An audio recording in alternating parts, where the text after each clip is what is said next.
Welcome to Just Wanna Quilt, a research podcast coming out of Tulane University Law School, where we explore all kinds of things, stories about quilting, tools, field trips, maybe some famous quilters stop by, and of course a little bit of copyright thrown in just for fun. I'm Dr. Elizabeth Townsend Guard, I'm a law professor, and I just wanna quilt. So this is an interview with Tsoniki Crazy Bull, and she is a quilter. She also had a podcast. She's had a couple of podcasts, I think, and she'll have another one soon. I found her because I was looking up information about a guest, and I loved the interview she did with that guest. She is right now living in Ghana. Her husband is in the military, and they move a lot. And we're talking about her quilting life and her experiences podcasting and moving and the world of quilting and all of that. I hope you enjoy it. So tell me your name and where you are. Yeah, my name is Tsoniki Crazy Bull, and currently my family and I are living in Accra, Ghana. Why? Why are you there? My husband's in the service, so this is actually the third overseas location that we've been living in recently. That's a lot. Well, I found you because I was looking up the somebody that you had interviewed on your podcast for background information, and then I got really into wanting to interview you. So that's how I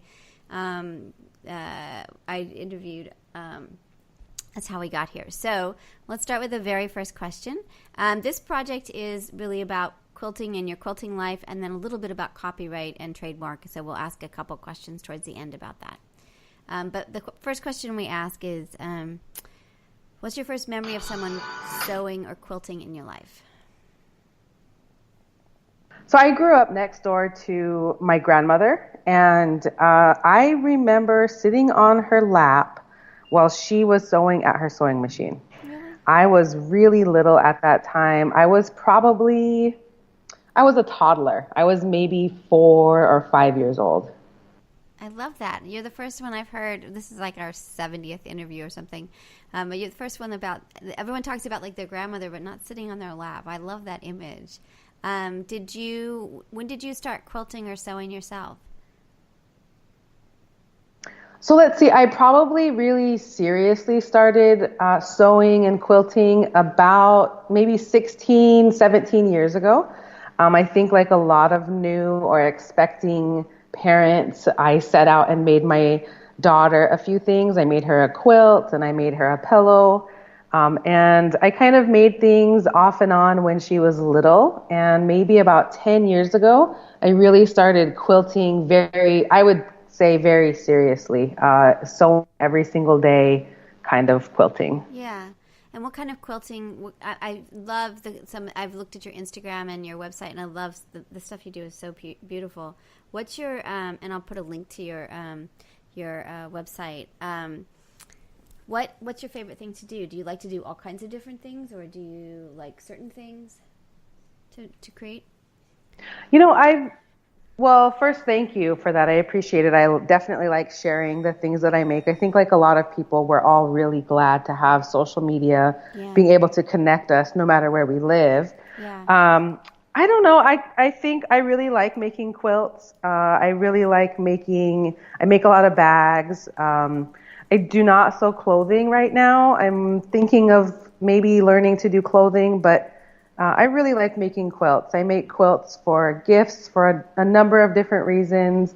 The past several years, I think I've been a prolific quilter. I've made quite a few, and I've just really enjoyed the process of, from start to finish of picking out the fabric all the way to finishing the binding. So why do you think because I feel the same way. Like there's just this, it's ridiculous. So why do you think someone like you or someone like me, we become what you said, like a prolific quilter? What is it about quilting that makes us quilt more and more and more? Because that's not true of every hobby, right? But there's something about quilting that you just keep, I don't know, you do more and more of it if you get hooked. Yeah, I don't know what that is. I think that there's a couple different reasons that I started doing it.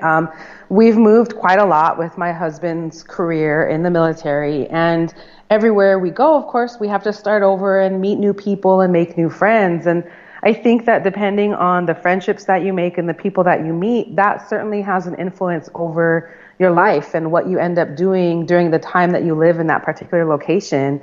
About 10 or so years ago, I met someone who was a prolific quilter, and thanks to befriending her, I started sewing more and more and more just because she was doing it and we enjoyed each other's company and we had a good time shopping for fabric. And you know, it's maybe not something that you think of when you think of hanging out with somebody, because of course you have to have a sewing machine and you have to take it to their house or they have to bring theirs over. And I do some hand sewing, but in this particular case, we used our sewing machines, and luckily we lived right around the corner from each other, so it wasn't hard to walk.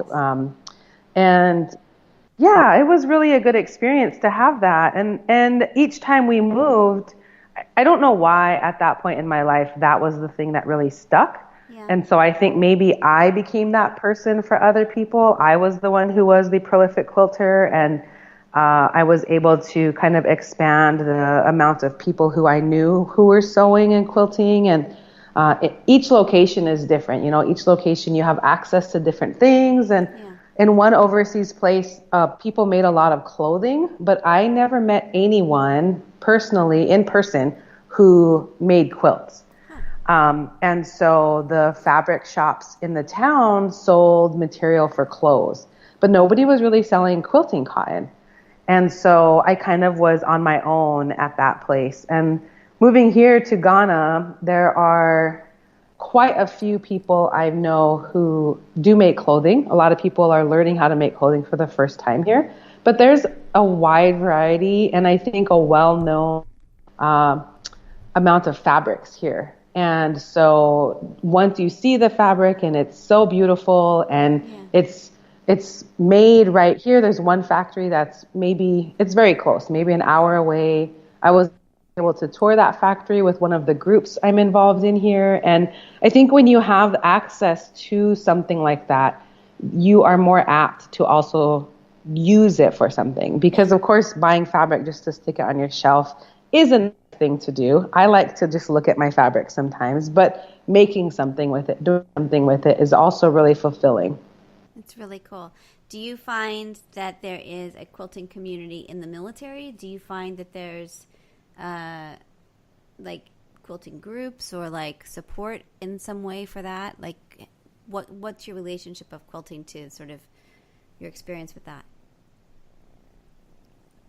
I found maybe a handful of people over the years who were really avid quilters the way I am. I don't think that there are really large groups. I know that there are people in the States who, for example, have long arm quilting businesses who happen to be military spouses. We move far too often for me to, buy a long arm machine and reassemble it in a new location every couple of years. So that would be insane. That's not something I'm interested in at all. So I fly with my machine, my regular home sewing machine. It comes on the airplane with me. So while we're waiting for the rest of our household goods to arrive, I still have my sewing machine. I still have something to do. So yeah. We traveled. I took a trip with my kid who was 14 last summer, and we went by train, and I took the sewing machine with me. And it had quite a number of adventures. It's very sturdy, I've learned. It fell off of many different things as we were traveling. It was quite remarkable. Yeah, definitely. But there's something really comforting of being in a hotel room and still having that sewing machine. And like it sort of normalizes travel, I guess. It's like, you still can go at night and quilt. I really liked it a lot. Do you feel that? Do you feel that? Oh, yeah. I finished. We just arrived in Ghana a few months ago, and at our previous location, I was finishing up a quilt in the hotel room prior to leaving. That was a gift for our good friends there. So I was using my machine in the hotel room and finishing it up. I wouldn't have been able to do that if I packed it along with everything else. No. At one point, because we were in different scenario, hotels and houses and stuff, and because it was a 6-week trip, and at one point we were in a hotel, and I had laid out the quilt, and the housekeeping was so nice because it was clear they worked really hard to make sure none of it got disturbed because I had forgotten and left it on the floor. Oh, that's great. Yeah, it was very sweet. And we accidentally came home with a sheet from I think they must have thought it was, they got confused themselves. So we ended up with a sheet from that hotel in the stash that I had sitting there. Oh. And I didn't realize until months later, I'm like, what is this? I had to sort of trace it back. I'm like, oh, it's from the hotel room. It's a sheet. How weird. But somehow it had gotten in the... Oh, that's too funny. Isn't that strange? Yeah, it was really odd. Okay, so quilting around the world. So do you find that where's your fabric coming from? If you're moving all over the place in amazingly exotic places and different places, where's your stash coming from? Are you ordering online? Are you looking locally? Both? Friends sending you things? This is the first place I've lived where I've bought fabric locally. I've got some blog posts waiting to be finished up, and I have some pictures to post on my Instagram to show the fabrics here. And I think that it was unknown to me, but once I started telling people where we were going and when we arrived, once they found out where we lived, quite a few people commented on the fabric in Western Africa and in Ghana in particular. So I've got a lot of stuff to show people. Prior to living here, I wasn't able to find local fabric, not quilting cotton. Like I said, a lot of people were making clothing, so there's a lot of other substrates of fabric. Otherwise, I order online. The military offers military members an address that is still a United States address.